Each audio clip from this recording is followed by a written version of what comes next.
listening to the Transformations with Jayne podcast. I'm your host, Jayne Nakata, a New Zealander living her best life in Fukushima, Japan. I'm a podcast consultant and the creator of Pod Launch with Jayne, a system that helps you create your dream podcast without all the drama and hassle, leaving you more free time to do the things you love to do. This show is for people who want to hear stories of women who are doing amazing things here in Japan and across the world. You'll find loads of inspiration for how you can live your best life wherever you are. I'm glad you're here. Let's get on with the show. Hello and welcome to another episode of the Transformations with Jayne podcast. I'm your host, Jayne Nakata, coming to you from Fukushima here in Japan. Well, isn't October going well so far? It's so cool now. I think I'm struggling to adjust back to the cool weather just at the moment, but I'm kind of happy that I get to pull out all my warm woolly gear and my lovely merino warm hats and scarves and gloves from Jackie at North South Stewart. Really looking forward to wearing those again. If you are needing warm socks and gloves and hats, go and check out her online store. She's got some really beautiful, well-chosen items there. Can't wait to put those on again.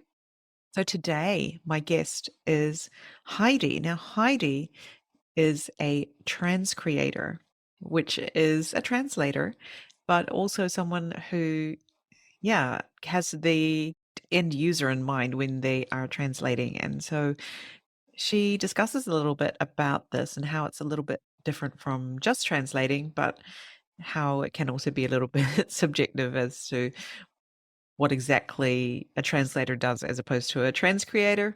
Anyway, there's definitely value in what she does, and it's very interesting to hear her talk about her realizations about how to go about trying to get paid for the value that you are bringing to people, which potentially other people don't see.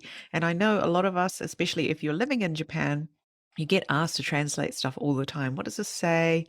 It could be just as casual as what does this say? Or it could be like, oh, I'm making this pamphlet. Could you make sure the English is correct? And you get given this thing and you're like, oh my God, what are you trying to say here? And I remember one incident I was asked to check the English translation that had been done by some agency, and they had translated not very well. Obviously, it hadn't been done by a native English speaker. And so I then edited it so that it would be understandable to people speaking English. And they were saying, but that doesn't say the same thing as the original. And I'm like, that's because the original has things in it that English speakers completely wouldn't understand. So you have to make it understandable. Otherwise, you've just got a pamphlet for Japanese English speakers.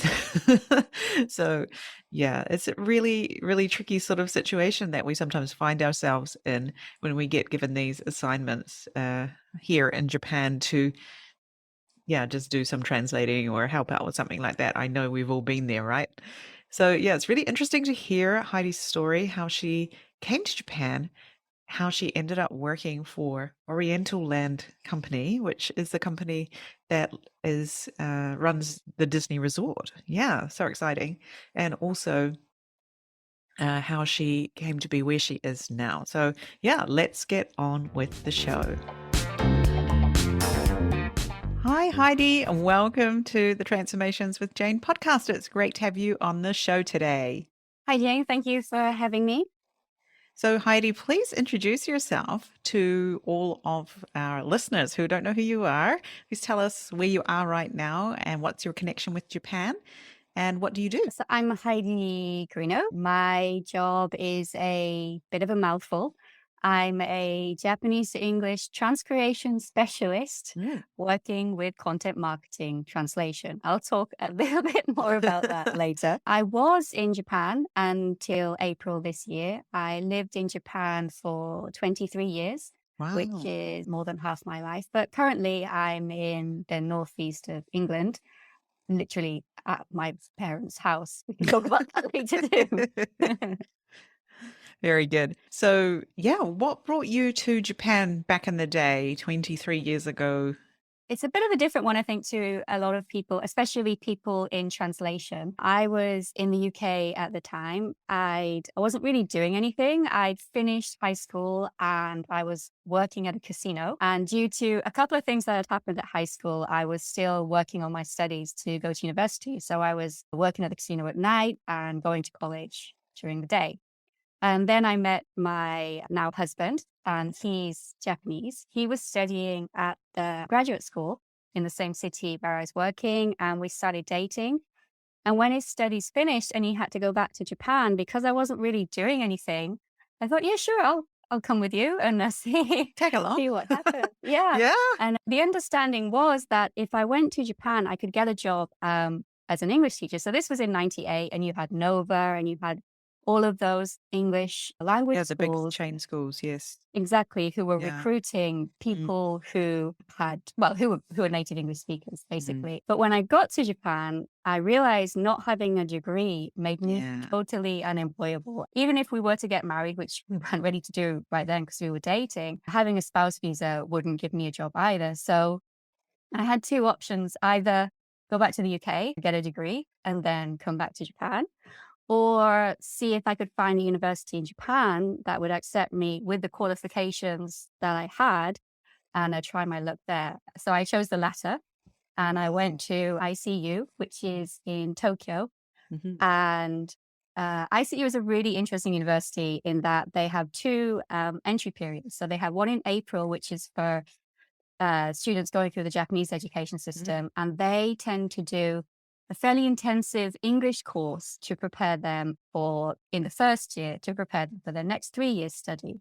And then people entering in September, like me, we do an intensive Japanese course, depending on your level. So my level was absolutely zero at that point. So I did the first year and a half of my degree was literally just studying Japanese, like all the time. That was all I did. And then after that, you begin to study your major subjects. And then the classes are taught in Japanese or English or a mix of both, depending on the teacher. It doesn't matter what the subject is. So I actually studied Western art in Japanese and Asian art in English. So it was like, yeah, it's a very unusual university. And then while I was there, I obviously had to pay for my tuition. So I had a couple of part-time jobs, and one of them was transcribing lyrics for CDs. I don't know if you've ever bought a CD in Japan. No, right? Well, probably not in the last 10 years. I don't think anyone had. No. Yeah. But CDs in Japan, probably to do with the karaoke culture, but I don't have any evidence to prove this, come with a booklet which includes the English lyrics, a translation of the lyrics, and usually a bit of a blurb, which we call the liner notes. And back in the day, before the internet, a lot of these albums needed to have somebody to transcribe the lyrics, because artists generally didn't provide the lyrics of their songs when they produce an album. Some do. Some feel that reading the lyrics is a big part of experiencing the album. But a lot of artists naturally want you to hear the music, not read it. So that was a very weird job that I started. But while I was doing that, the person I was working with, he asked me if I wouldn't mind chucking in a couple of Japanese translations. So because lyrics are a little bit difficult to understand at times, even if you understand English, it's hard to understand what they're saying or the meaning because they can be a little bit abstract. Yeah. So he asked me to do what we call a shitayaku, which I guess you could say is like a draft translation. And all I would do is I would transcribe the English lyric, and then I would write that in Japanese and then send that to him, and then he would edit it.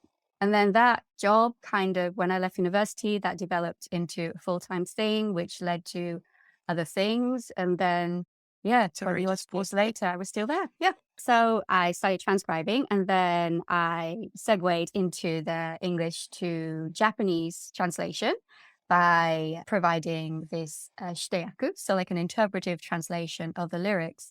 And that started as a part-time job. But when I left university in Japan, and this might be my personality or it might be just the era, I graduated in 2002, 2003. I was fully bilingual. I had a degree from one of the best universities in Japan. I could not find anyone to give me a job. And I did try. I went to all of these recruitment things. I handed out my, resume. I did what all the Japanese students around me were doing, and I just could not find a job. I was married at the time. Goodness. I entered university a little older than other students. So I was like, ancient at like 22, 23. Whereas the other students were, I think, like 21 or something like that. So yeah, I mean, you don't really know the reasons why, but I just couldn't find a job. So I decided to just expand what I was doing with the guy that I was doing this Japanese lyrics thing for. And I said, do you want to make this into like a business, like a full-time thing? So then I just started doing more of the same. So I do like more transcribing. But as time went on, that became less and less because the internet was doing that for me. People love to write down lyrics of their favorite artists. And then English to Japanese translation, I was doing a lot more of that. And then there was other things like interviewing, putting together articles, doing research and things like that. So it was a huge variety of work, which wasn't just translation, but it was pretty translation heavy. And then, yeah, I continued doing that for a couple of years. And then I started working at Tokyo Disney Resort. And then I did that. We can talk about that if you like. And then I left there, went freelance. And yeah, I mean, that was very long. That was my Japan story. So basically, I fell in love. Yeah, you fell in love and came to Japan. Yeah. Yeah, that's You took a huge leap into you had no degree. You just said, right, I'm just going to give this a crack. You got to Japan and then went and found your way into a university. That's amazing that you did that. Managed to graduate bilingual. Wow, gosh, that must have been a really hard out few years for you to go from zero Japanese to being, so good at Japanese in such a short time. Yeah, I mean, whenever I meet somebody who speaks Japanese and they've self-studied, I'm in total awe because I could never do that. I mean, the only reason I have my Japanese ability is because my teachers were so tough. And I'm a SWAT at heart as well, so I do like studying. You and I like do to like study? right? And I like people saying, "Oh, you're doing really well." So for me, that kind of disciplined study at university was really important, and I would never ever have been able to. It was intense. It was really intense studying that. Like it, yeah. But yeah, I mean, I'm grateful because now I have the job I have because I did that. Yeah, yeah. So, of course, I'm very interested to hear more about working for the Tokyo Disney Resort. And so you actually worked at the Oriental Land Company, right? We have to say that. But that was a part of the Disney Resort. Is that right? Tell us about that. Sure, yeah. So Oriental Land Company, they own the land and I think the infrastructure of which Tokyo Disney Resort is built on, and they hire the majority of the employees. They license the Disney brand from Disney. So the majority of people working at Tokyo Disney Resort are employed by Oriental Land. So that's the distinction there. So I was working with this guy for about 16 years, and I've actually written about this on LinkedIn, but I got to the point where I just felt that translating into Japanese, which is the majority of what I was doing at that time, I just reached my limit with it. I felt that right-handed, and I felt that I'd been like writing with my left hand for 16 years, and I was really good at it. I definitely could do it. Right. But if you gave me a pencil in my right hand, I could catch up within like a month, and it just felt so much more natural. So translating into Japanese, it just got to this point where I felt I didn't really want to invest the time required to get my Japanese to the level where it wouldn't require editing by a native Japanese speaker. And I know a lot of people can do that, but it just wasn't really in my heart. So I was looking around for other jobs. It also came at the time when my youngest started elementary school. So I had 2 children in full-time education then. I had a bit more time on my hand, and how old was I then? Maybe 38. So I thought I've got enough time to start another career if that's what I want to do. And I was looking around and I found this Oriental Land were advertising for a translator / copywriter at Tokyo Disney Resort. And at the time I lived about 30 minutes outside. So I was really close. It was commutable. And I thought, yeah, sure. Why not? I'll give it a go. So I sent in my resume and they decided to hire me, which was like absolutely amazing. And I have to say, Jane, I absolutely loved that job. It was my dream job. And I Sounds was like it, yeah. See without, your face lighting up here. yeah. You're talking about it. Yeah. I mean, it was a really good fit for me because, of course, I spoke Japanese. So that was an advantage because the majority of the employees are Japanese. Yeah. But I also an English literature major and I do a lot of writing in my spare time. So I knew how, even though I'd never studied formally as a copywriter, it didn't kind of take me long to get an idea of what it was that they wanted, what it was that I needed to do. So until that point, the majority of my work had been translating into Japanese. But I think because of all the lyrics I listened to and read and had to interpret that, I'd kind of like, I know I'd absorbed it or something. So that when it came to coming up with phrases or words, it was not that difficult for me to do that. Sure. So the work I did at Tokyo Disney Resort was twofold. They have a multilingual in-house language team there who are responsible for the majority of translations for guests who are coming from overseas. So I'm talking about the guide maps, the websites, Which I anything have to used do with recently, yes. that. The map website, yeah, I The have, yes. website, yeah, Yep. yeah. I mean, the website's constantly being updated. So that was Yeah. actually one of the biggest jobs that we had. So that job was really interesting because you can't get creative with that in the same sense that you can with other things, because there has to be consistency across all of the languages. And then if English or Chinese or Korean decides to interpret this information in a different way, when that information is updated, the Japanese project manager doesn't really know which section they have to change in the other language. So it was really important that all across the languages, we kept as close to the Japanese as possible while also keeping it natural, Yeah. So that was just a very interesting way to work for me. And I learned a lot from that. And the other part of the job, which I loved the most, was the copywriting aspect. And that would be working with other departments within Oriental Land. So merchandising or food or entertainment or events, and helping them to come up with the English name for the things that they were organizing. Okay. So an event title, or one of the things that I really, really enjoyed was the graphic. So when they have word graphics on merchandise or on certain temporary structures within the park, me and the team I worked for, so I worked in a team of 3 people, we would help them come up with ways that they could say in English or ideas. And it was really exciting and it was really interesting. I can't really talk about anything specific Of because course, yeah. it's not really mine. And also as a team, I couldn't really say I did that or I did that, because it's a collaborative effort, right? But there was one project that I worked on before I left, and I left in 2020 March, which, if you can remember back, was right in the middle of COVID, the first Yes, COVID that was, pandemic. yeah. Right. But I wasn't leaving because of that. I was leaving because of something else. And it just happened that that was what was happening. So all of the projects that I'd been working on and that were getting ready to go out into the park had to come to a standstill.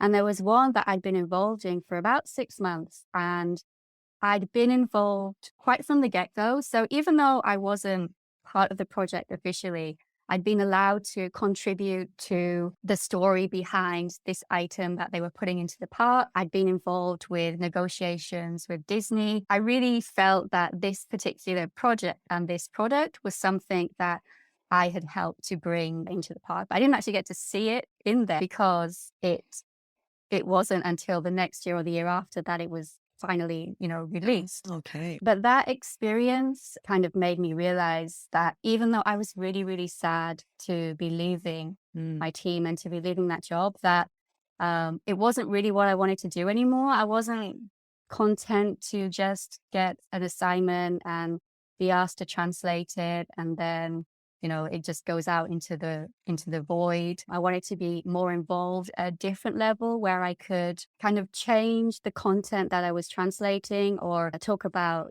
marketing values, or talk about the target, or even, thinking about the story. So even though I was really sad and I was like literally bawling my eyes out on my last day, I'm not going to say anything because, yeah, I was upset. At the same time, I felt that I'd done everything I wanted to do there. And yeah, I mean, I left and I still chat with my colleagues. I still meet up, and now they have a really amazing team there who is working. I think, yeah, they're doing a really great job. So, and younger than me, which I don't want to be ageist, but I think it's really important that, you kind of pass up these great opportunities to somebody else who is just That's the started thing, out in isn't their it? career. You Yeah, can't hang on to these things forever and not give other exactly. people a chance to come through. And then you get, and like you said, you seem to evolve out of that position, right? Even though it was the dream job and you loved it, you loved being there, you wanted something else after a Yeah, while, and then it was time to move on. So yeah, yeah, yeah, I agree with that. Yeah. And how great that you could leave that legacy, that to let somebody else come up and take your place as well, to give an yeah, yeah. opportunity to a Heidi, if another Heidi to come along, right? Yeah, Yeah, that's yeah. So, great. So then mhm. you decided to start your own thing Yeah, eventually, so right? exactly. Yeah. Yeah. So, like I said, nothing to do with COVID and nothing to do with the work environment, but a lot to do with just me personally. At the end of 2019, I realized that I was actually quite depressed. And looking back now, I think it has to do with living in Japan and my Mm, personality. I think I felt, because I was I wasn't, by that time, I wasn't bilingual because I've been out of university for a long time. mhm, But I would say I'm a adapter. So I'm not really somebody who enjoys conflict. I tend to not want to stand out. And I had, for a long time, being a part of Japanese society and fitting in to Japanese society. And it hadn't been difficult for me because I spoke Japanese and I went to university in Japan. So in a way, a lot of my behavior is and was influenced by how people behave in Japan, and that's not unnatural for me. mm, But it came to the point where I realized that I was kind of adapting myself too much, and right. I was feeling as if I wasn't really who I was, and I didn't know what I wanted to do. And even though I had this amazing job and fantastic family, wonderful place to live, loads of friends, both Japanese and non-Japanese, I just felt that I wasn't really happy. I couldn't really pin it down. So I decided that was what kind of drove me. I thought it was actually affecting my children as well in a way that I don't really want to talk about because that's kind of their story. But I realized I had to put an end to this. I just had to kind of stop working and just gather my thoughts, take a step back and Mm, just do nothing. So from like leaving high school at 17 and then going to Japan, I hadn't really stopped working or doing anything. I hadn't done nothing, even when I had kids, even when I was pregnant, and because I was working from home, I was working within like a month of giving birth. So yeah, it was just constant, right? And right. as from my story, you can probably tell I hadn't really made any decisions like this is what I want to do. It was more, okay, so this is happening. So I'll just do this to continue this happening. It hadn't been a decision to say, this is what I want to do with my life. This is the Right. direction I'm going in. So I left Disney, and I originally was just going to take some time off to focus on my family, but COVID, right? Yeah. So I didn't have a job, which was fine because we had loads of savings. But then my husband's job was affected, and we were all right in the beginning because we didn't really have that many outgoings, and we were fairly confident that we could find another job. During that time together, we had a lot of chance to talk about the kind of things that I'm talking about now. So like, Mm, is this what we want to do? So do you, to my husband, do you want to go out and get another 9 to 6 job, which is paying like, a load of money, but all we're doing is we're paying for this apartment that we don't really particularly feel great about. Well, we did like the apartment, but the place that we were living in, we didn't necessarily want to live there. right. We were just living there because it was close to Tokyo. and for the kids' schools. But the kids were no longer going to those schools. They were on the cusp of going to junior high school and high school. So we didn't necessarily have to stay there. My husband wasn't working in Tokyo. He was working somewhere else. So there was nothing about that area that was keeping us there. Right. And so we thought, okay, so where do we want to live? Like, what do we want to do with our lives right now? We're Wow. not, yeah, we can Yeah. make some changes. So he said that he didn't really want to work full time, and that was fine with me. He's not particularly somebody who enjoys work. I mean, even though we've both worked since we met, he's the one who's been out doing a full time job, and I've been like home doing, working from home. So my work environment's been a lot less stressful than his has, and he'd had enough, and that was totally fine. Yeah. I love working. I love my job. So I was totally happy to be working more. Mm. But I also did not want to be tied down to a full-time job. Like going and working Oriental Land, it was very hard for me to realize that I only had 12, 15 paid holidays a year because I was entering as a new employee, and every Sure. year you get more holidays. Yeah. So I couldn't take as much time off as I wanted to. And then they had flexi hours, so that was great. But just being tied down to somebody else's hours, that was really, really hard. So we spoke about what we wanted to do. And originally we looked at moving somewhere in Japan, going to one of these Furusato, I can't remember what it is now, but there's lots of areas in rural Japan where they want people to come in. Yeah. Yeah. So The Seido. Iju yeah, season. that's the one. Yeah. So we The looked I at that. turn or the U turn or the whatever.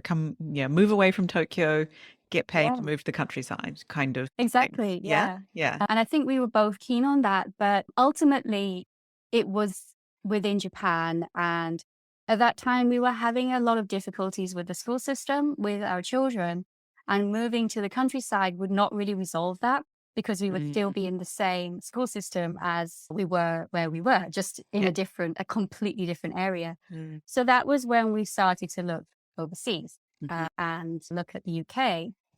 And to make that move, we realized that one of us would have to have a job or an income that could move with us. And then Right. that's when I decided to start going back into freelance work and looking for translation work. So I picked up the job that I was doing before, the lyric transcribing, but I'd kind of, as you said, evolved beyond that. So whereas it was like a nice income source, it wasn't really something that I wanted to do. So I started applying to translation companies to see if I could, just pick up some work.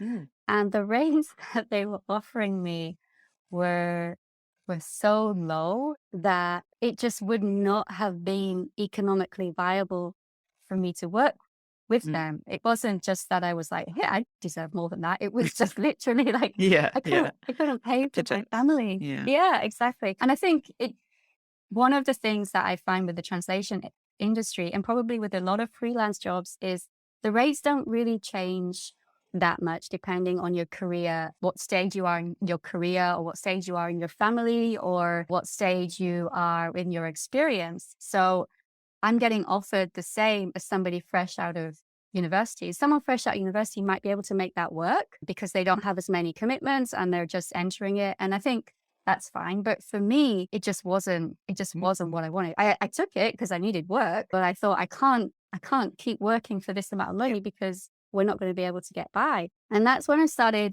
thinking about what I was doing at Oriental Land and the copywriting. And I decided to go more into that. Do you know what copywriting Oh, is? yeah. Well, I Yeah. personally do, but explain it for Okay. for everyone else as So, well. yeah. So, I mean, copywriting is a term that you see quite a lot around now. So I imagine a lot of people are familiar with it, but it basically, you could say it's writing for a purpose. So copywriters can be creative copywriters, and they're the like madmen type people who are writing, the slogans and just do it Catchy and all that kind of taglines thing. and Yeah. But copywriters can also be technical copywriters. So writing things which explain things to people. You could be writing a manual, or it could be a guide on a website. SEO copywriters who are using search engine optimization. And then the copywriting that I was really interested in is conversion copywriting. And Right. conversion means getting people to convert, not to a weird religious cult, but to whatever it is that you want them to do. So whether it's to sign up for a newsletter, to buy a product, to like your brand, or, anything like that.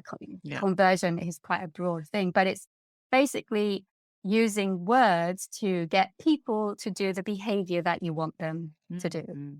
So it's different to the creative copywriting in that it's very much research driven. Mhm. You need to know your audience, you need to know the product, you need to know the market. And I studied that formally with copy hackers, which is Okay. probably one of the most famous conversion. Well, the person who runs copy hackers actually came up with the term conversion copywriting.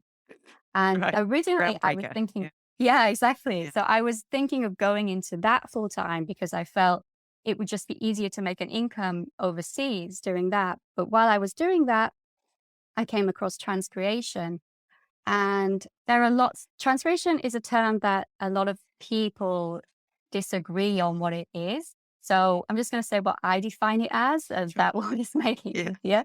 So for me, transcreation is a combination of translation and copywriting. It's writing with the purpose and the target in mind. Mm. And a lot of people think transcreation is creative translation because it deviates from the original source text. But I don't really like that because for me, all translation is creative. Every single translation that you do is creative. The difference between transcreation and other translation is simply what you are thinking about on the end. So you have to think about the target. And the way I explain this is if you're a Japanese company and you have a Japanese website, you're going to be targeting Japanese customers.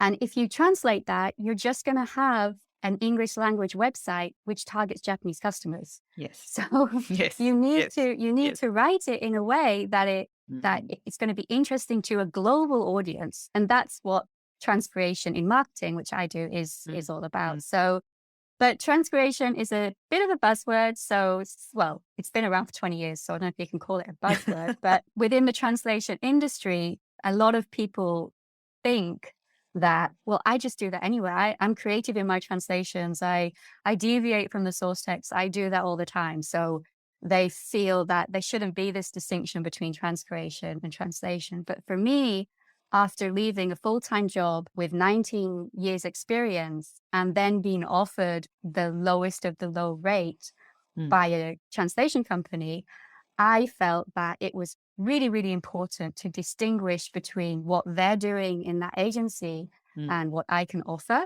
And the term transcreation just kind of helps me differentiate that and helps to, explain to my clients that what I'm doing is a little bit different to, the fast food type translation that you can get from, these discount translation. Yeah. So now you're running your own. So is it just you working solo at the moment with your That's creation? right. Yeah.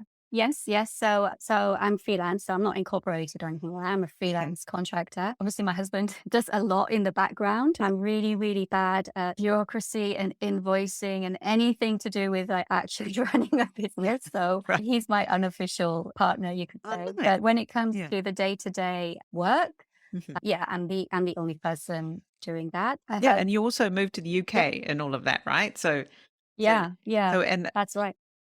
she got to April this year, Yep. right? You moved to the UK, and how's that going so far, being back in your home country after all this time?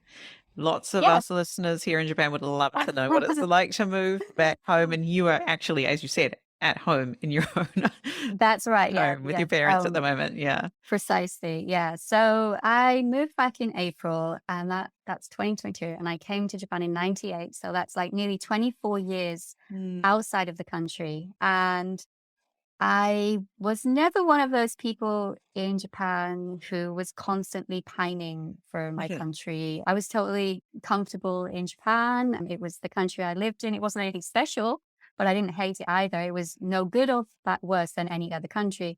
And I feel a lot about the UK too. There's things I really love about the UK, but at the same time, I never really wanted to come back. So it was a huge shock for everybody that I decided to move. back to the UK because nobody ever thought I would. Right. And then coming back, I guess because I have this business that we're building together, I don't have the same issues that a lot of women returning to their home countries would have, which is finding a job after a career. I don't really have that, and I'm very fortunate that I don't. But at the same time, I'm self-employed, so I have to continue marketing my services to people who are on the other end of the world. And I have to change the way I live to make sure that I'm more accommodating to my clients. So I get up at 5:30, and I usually work 6 a.m. till about 1 p.m., which kind of puts me as close as I can to a Japanese time. So work-wise, it's a little bit tricky. Moving back to the UK, I'm still getting used to it. I'm not, because I'm self-employed and I'm living with my parents while our house is being built. It's not as if I'm interacting with society in the UK. So I'm not having any kind of, it's a little bit difficult to explain, but even though I'm in the UK, I'm not really experiencing the UK. It doesn't really feel like I'm back, you could say. But my children are at school in UK, and for us, that was one of the main motivators to come back. And the school system for us and for my kids is a much better fit. So we're glad about that. There's lots of things I miss about Japan. There's lots of things that I find different, but I'm still in that honeymoon period where, oh, in Japan, they would never do that, but in England, they do this. Isn't it so great? Yeah, but I'm sure like in a couple of years, I'll be like, oh my God, I want to go back to Japan. But yeah, I think if you were to move back to your home country, and I often talk to people who are a similar age to me and have kind of fallen into their careers in Japan, not because they wanted to. Right. And I think I was just fortunate that I had that couple of months to take a step back and think about it. But if I hadn't have done that, I wouldn't be in UK. I'd still be in Japan and I'd still be miserable. I'd still be like, undercover depressed and just getting by. So I think it's really important to kind of step back and look at what you're doing and think about if that's what you want to do.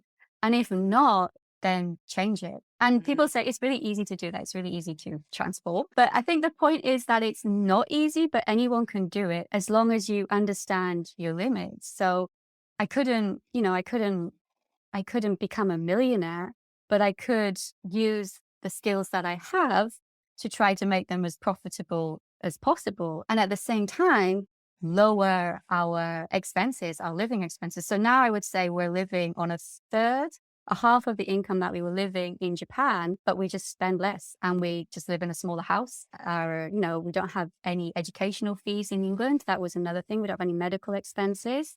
So it was more, we want to do this.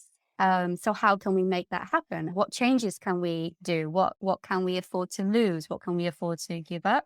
And thinking about it in that way and feeling confident that you can do it. And then if you don't do it, it's probably going to destroy like your whole family because you'll just be really, really miserable. So I understand how, in Japan, it can feel very comfortable to just do what you're doing every day and to just get by. And if you're happy with that, then that's great. But I think a lot of people aren't, especially a lot of people who come from a Western culture where they've been raised in a culture where they're asked to challenge themselves.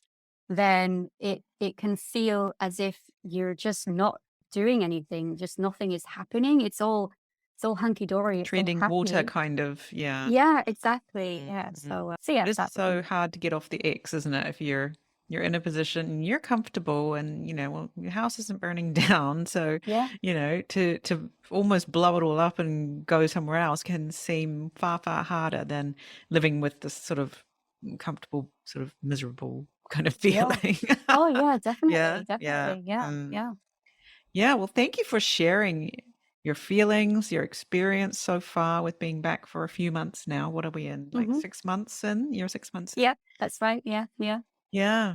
Yeah, it takes a good 6 months even just to feel like you're in the country, I feel, like when you move and you get all Yeah, your stuff and you're not even in your own home that you're planning to live in yet, right? You're still in transition. So that's right. the Yeah, things to yeah. go through still, but it's great to hear that, so far it's working out, right? It's okay. Yeah, You don't know what's going to happen necessarily, but yeah, it's okay out there. It's okay to exactly. leave Yeah. Japan. Yeah, yeah, it's okay. And you Yeah. can always go back. I mean, if you can, Yeah. that's what we said. If it didn't work out, we just go back and we could find jobs, in Japan. Yeah. So Well, why not? Yeah, yeah. why not give it a go? Yeah. Wow. And so what's next then? I mean, it might be hard to say given the huge transition you've just been through, but yeah, if I called you up again in 3 or 4 years' time, what would you like to tell me that's happened? Well, moving back to the UK, one of the things I realized is, as I mentioned earlier, it's quite difficult to market my services to Japanese clients and to find new clients. And the exchange rate makes the fact that all of my Mm, income is in yen okay. a little bit worrying. So at the minute, I'm kind of looking for other opportunities in the UK as well. I'd like to do a little bit of teaching. I run a group on Facebook. Mm, It's a really small group for Japanese to English translators where we just hang out and we ask advice and we talk about the rates that we're getting. We just have an open discussion without any judgment. And I built that because I couldn't find anything like that anywhere else. There are other groups for mm, translators, but I found them to be very negative. And that right. if you would say, somebody's offered me this rate, should I take it? And then some old veteran would come in and say, oh, in my days, we would never accept those kind of peanuts. You simply can't be worth being a very good translator. You should just go back to your day job. And like, just not a very healthy Just discussion a or helpful anything answer like at that. all. Yeah, Yeah. okay, I know I shouldn't be getting this rate, but this is all I can get. What would you recommend? So it was nothing like that. So I thought that was like really pointless. Mm, But through that group, I realized I really enjoy doing that. I really enjoy offering advice and helping and mentoring the yeah, like, mentoring. Yeah. yeah. So that would be something that I'd like to explore. I'm currently talking to a university professor about coming in and just doing a quick webinar about transcreation for his graduate students. So that's something that I'm also interested in. So I think pivoting into that kind of area, not full time, because I, Mm. even though I Adding that looked at to it, your book. yeah, yeah, Yeah. yeah, exactly. So that would be something that in 3 to 4 years' time, I would definitely be like to be doing a lot more of, as well as the translation and the transcreation. That's great. Yeah, it sounds like it's really needed, right? Like people, especially women translators, I'm guessing, Hmm. struggle with the whole rate thing and getting, cheap rates and Yeah, accepting cheaper rates when they could ask more or I yeah, don't know, but yeah, having a place where they can chat about that and say, is this fair? Is this, what would you do? Or is there another option for me? Or that sort of thing. Help each other out. yeah. I think Yeah. so. I mean, one of the reasons that I started to up my rates is because originally I was going to have it as a woman-only group, but then I thought, well, okay, we'll give the guys a chance. And one of the guys who joined the group, he spoke about how he constantly put his rates up. So every 6 months or every 12 months, he would tell his translation agency, this is my rates. Hmm. Some of them would drop off, Yep. but the ones that stayed would be paying him more. And then that's how he consistently raised his rates. And Mm, he said, if I don't raise my rates, I can't, support my family. yeah. And that was a real light bulb moment for me because I realized that men, whether you like it or not, in general, men are expected and have been the main breadwinner. So Yeah. especially in Japan, so that has positives and negatives, right? But one of the Mhm. negatives is that they feel this pressure to constantly earn money. They don't Yeah. care whether or not they're hurting someone's feelings or people are going to think they're greedy or, Yeah. anything like that. Yeah. Whereas women traditionally have not had that kind of responsibility there. So when I spoke to him, I realized that was something that I lacked, Hmm. this urgency to earn money. Like I didn't want to offend anybody. I didn't want to ask for more money. It wasn't worth taking the risk. But then it got to the stage where, at one point I was the I was the only person earning in our family. Mm. And if they didn't pay me more, we wouldn't be able to do what we wanted to do. And that urgency really drove me to put my rates up. And then having that kind of discussion in the group and being open about what you potentially you could earn and what you potentially couldn't Yeah. earn is just, like you said, I think it helps, especially women, not just women. I mean, they're now in today's society, those traditional roles are changing. Yes. But for somebody my age, I think you've been brought up in a family where those traditional roles were still very much in place. And the way you approach work, I think, is affected very much by that. So yeah, I hope that the group is helping people to be a lot more confident in their negotiations and pricing their services. Yeah. If someone wants to join your group, how do they get in there? Can we share a link? Yep, sure. I will put it in the show notes and then Yep. people can just find it there. That'd be great. Well, Yep, thank you so definitely. much for your time today, Heidi. It's been so great to hear about your journey and your unique journey to Japan, how you found your feet after quite a few years later than potentially you were expecting to, right? Yeah. Yeah, made a huge change. And yeah, I'll be keeping my eye on you to see where you go to next. So it's been lovely to connect with you today. Thanks for coming on the show. Yeah, thanks for having me. It's been really nice. Thank you so much to Heidi for coming on the show today, waking up extremely early over there in the UK to talk with me and to share her story about her transformation from arriving in Japan as as a pre-university student, going to university in Japan, and her transformation through all of those different jobs, and finally taking a step back one day and realizing that it wasn't working anymore. And her family taking that time to just decide what we like to do and being very intentional about their decisions. So that ended up with going to the UK, and so far so good. So I'm so pleased to hear that so far it's working out, and that's all you can hope for, really, isn't it? We don't have much control over what's coming down the line sometimes. And I wish you all the best, Heidi, for the next 6 months and the next years in the UK. And I can't wait to see what happens with the things we talked about at the end of the episode when I asked you, Heidi, about what you'd like to report back to me in 2 or 3 years' time that you've achieved. So I'm sure it won't take that long. I'm sure we'll be hearing from you very soon that you've done it. That would be great. So that's all for today. Thank you so much for listening. We'll see you again soon. Bye bye.